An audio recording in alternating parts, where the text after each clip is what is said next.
আসসালামু আলাইকুম। আপনারা কেমন আছেন? আলহামদুলিল্লাহ আমি ভালো আছি। আমি ওই যেদিন গাঙ্গে গেছিলাম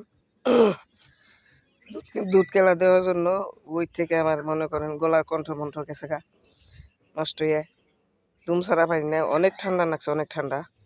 তা আমি আসলাম, এই যে একটু মরিচ সিরুম, তার সাথে থাকেন, দেখেন কত ডি সিঁড়ি, কত ডি হয় মরিচ। দেখেন গাছের একটু মরিচ সিরুম খাওয়ার জন্য আমার মরিচ নাই। এই দেখেন আপনার মধ্যে দেখেন মরিচ, দেখেন কি পরিমাণ মরিচ। আচ্ছা ঠিক আছে, সাথে থাকেন। এই দেখেন আমি ব্যাগটি ছিঁড়ি নেই, এটি ছিঁড়লাম। আমার এদিকে ওই যে বহিনী আধা কেজি গেছে মরিচ, এটি খাওয়াইলে আবার ছিঁড়ুম।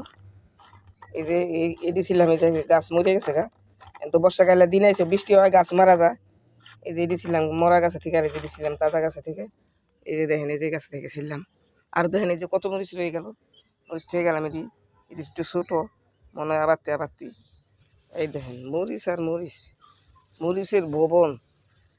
ক্যামেরার মধ্যে অতটা আহে না, আপনাকে কি দেখামো, ক্যামেরার মধ্যে অত আহে না।